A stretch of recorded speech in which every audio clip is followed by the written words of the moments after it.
I put together all of the photographs in it are either from sanctuaries or wildlife refuges and or conservation projects. And so I always keep a list if anyone's interested, and that song always makes me cry. Because for me, I experience so much of my sense of the divine through other animals and through nature and through trees. And it's not that I don't experience it with human beings and in prayer and meditation, but I feel it most directly with animals specifically. And so the title of today's talk is More Than Human. Doesn't mean better than human, it just means more than human. And the first time I heard that term was by my animal chaplaincy teacher, Reverend Sarah Bowen. And we had to create, got to create these practices, blessing other species every day. So created practices blessing trees, blessing squirrels, blessing just this, as it became a part of our day every day. And then we did it and expanded it to the evening, so it became this all-encompassing experience. And it was really amazing how it opened my heart and awareness. And just my personal sense is that I truly believe that there is a spiritual awakening in human consciousness, and I believe it's coming through animals, through our relationship with animals. I believe that's where it's coming, and I believe that's where the shift is going to happen. That's going to help us to really be the species we can be. So when I say more than human, I first mean, animals and other species of plant life, trees, the other 99% of the planet. Them. Yes, it's like we're 1% and we're like us. It's like the other 99%. But that's what I mean, the more than human world. And the next one, the other definition of more than human comes to mean to us. We are more than human too. We're also animal, but we are spiritual beings in human form. Even though as in our lives and as a species, just by way of surviving, we kind of, our real identifier is kind of as human beings. And then we get to our spiritual thing, like kind of on the side. And then last, more than human, in reference to the one power that's flowing in and through all of us, connecting everything, God, who in this wildly diverse and extraordinary and magnificent tapestry of different animals and different species and different kinds of people, the one constant, the one thing that links us all together is the more than human presence of God. So I want to talk a little bit about that thing of identifying, because I've been wondering, I feel like as human beings, and I speak of myself here, we identify primarily as human. We don't really identify as spiritual beings first and human beings second, because we have to get through the day, and we have to interact with other members of our species and deal with things like that. But I wonder if that was reversed. What if it came to be that there was a shift where we identified primarily as spiritual beings in physical form? How would that affect the decisions we make? Like in the decisions we make towards other animals, or towards, how would we feel about the planet we live on and things like that. And so to illustrate this, I'm going to talk a little bit about a story It's in a book called Next of Kin. I've probably talked about it before briefly. It's written by a person named Roger Fouts. He is the person who taught Washu, the chimpanzee, ASL, American Sign Language. That was not what he set out to do with his life. He wanted to be a child psychologist. He was in college, and he took a job. The Gardners, I believe it was Alan and Beatrix Gardner, were raising this chimpanzee like a human child as a kind of behavioral experiment. They needed someone who could speak, would be like a companion to her and like take care of her every day and speak sign language and teach her sign language. So Roger Fouts came from a big family of like 10 or 11 kids.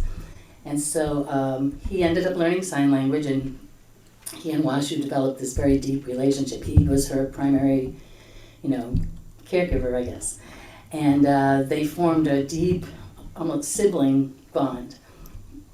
Well, after, Washu lived like the family. She sat at the table, she ate with everybody, she slept in a bed, she was given human clothes to wear. And so when chimpanzees can identify themselves, their face, in photographs and in the mirror, they know the difference between themselves and, say, another chimpanzee. And so when given photographs of chimpanzees and humans and other animals, Washu adopted the learned attitudes of her people, her community, and she put her picture in with the humans, and they were all just humans of like regular human faces, not just her family, and put the photographs of chimpanzees and all the other animals in a separate photograph. And she signed black bugs. Like, she had adopted our attitude about other animals, even though her own species was in there, which she was like black bugs, and she identified as with the human species. And so that became, I guess what I'm saying is that our human identifier, so much of it is learned. So much of that is not inherent. So, we think it's inherent and we think we need it to survive, but so much of it is learned. And I think that's a primary example of that. The other thing, I'm sorry, once again, I put way too many notes together, and so now I have to sort through them. I have not learned my lesson. I promise, my last talk is in April, and I promise by then I will not bring any notes. I'm so afraid of missing something. So I just, I